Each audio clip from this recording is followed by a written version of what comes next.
जीवन पर झूठो ॼण को सुंदर सपनो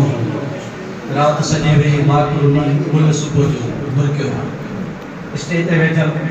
क़ाबिल एहतराम साईं कौसर बुढ़ो साहब जाम मोहब्बत सां तोसां ऐं ॿिया असांजा क़ाबिल एहतराम इज़तवार महिमान जेकी बि स्टेज ते वेठल आहिनि ऐं पंडाल में जेके बि असांजा दोस्त आहिनि सभिनी खे आऊं मल्लिकार्जुन अॼु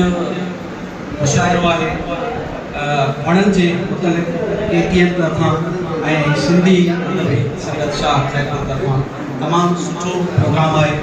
ऐं वणनि मुतलिक़ मौज़ू आहे थोरो हुन ते ॻाल्हाईंदासीं साईं ज़हीर साहिब चयो त हुन मौज़ू ते ॻाल्हायो वञे वण चवंदा आहिनि त जंहिं हिकु वण पोखियो हुन ॼण जन्नत में घर ठाहियो वण जेके आहिनि असांजा साथी आहिनि वण असांजा जेके आहिनि सुठा दोस्त आहिनि ऐं वण असांजी सिंध धरतीअ जे सूंहं आहिनि ऐं वणनि खां सवाइ असां अधूरा आहियूं ऐं वणनि सां इंसान जी सुञाणप थींदी आहे कॾहिं कॾहिं कंहिं स्कूल में को वण लॻल हूंदो आहे कंहिं उताक में को वण लॻल हूंदो आहे ऐं उन वण जे करे उहो सुञातो वेंदो आहे त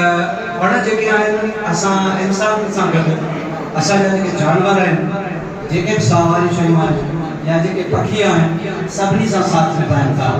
ऐं हिन वक़्तु ऊन्हारे जो मौसम आहे सख़्तु गर्मी आहे ऐं असांजा जेके मारोड़ा आहिनि ऐं जेके असांजा हारी दोस्त आहिनि जॾहिं फसलो जो कमु कनि था ऐं माल चाहींदड़ उहे असांजा मारोड़ा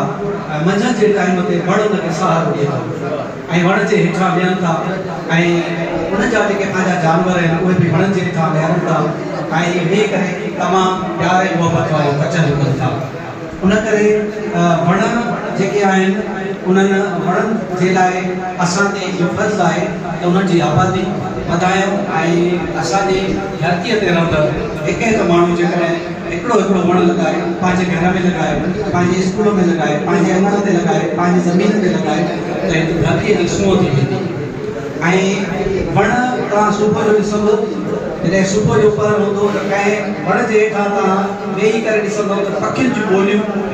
ऐं पखियुनि जूं ॿोलियूं ऐं पखियुनि जो मिठड़ो आवाज़ु ऐं अलाह जो ज़िक्र कंदा ऐं शाम जे टाइम वरी वणनि जो नज़ारो ॾिसो त पखी मोटनि था पंहिंजे माग ते अचनि था ऐं वणनि में वेहनि था वणनि में ॿोलियूं कनि था इहो वण ई आहे जेको सहारो ॾियो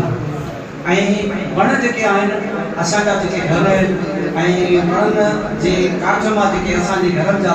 दरियूं थियनि था उहे उस खे गर्मीअ खे तपश खे रोकनि था ऐं जेके लोह जा दर आहिनि उहे गर्मी वधीक पैदा कनि था यानी इंसान जे लाइ तवानाई उस खां बचाव कनि था ऐं वण जेके आहिनि वणनि न पोखण सां वणनि जी आबादी न करण सां असांखे जेके नुक़सान थींदा उहे ईअं थींदा त बरसाति घटि पवंदियूं ऐं जेके वॾा तूफ़ान ईंदा आहिनि उहे असां ते असरु कंदा उहे वण उन्हनि खे रोकनि था ऐं असांखे उन्हनि खां बचाइनि था तंहिं करे वण जेके आहिनि उन्हनि जी आबादीअ ते असां वधि में वधि ख़्यालु कयूं ऐं वण जेके आहिनि असांखे एतिरो दर्स ॾियनि था कहिड़ो दर्स ॾियनि था तव्हां ॾिठो आहे त जॾहिं को मेवेदार वण हूंदो आहे जॾहिं हुन में मेवो हूंदो आहे जेतिरो हुन में मेवो हूंदो आहे उन में ओतिरी हेठाई हूंदी आहे उन में ओतिरी व्याज निगड़क हूंदी आहे ऐं उहो वण झुकियल हूंदो आहे त वण असांखे प्यार ऐं मोहबत जो दर्स ॾियनि था ऐं वॾाईअ खां तकबर खां रोकीनि था इन करे असां वण वधि में वधि लॻायूं ऐं वणनि जे तरफ़ वधि में वधि ध्यानु ॾियूं त हीअ धरती जेका आहे असांजी जन्नत थिए रोज़नि जी महिरबानी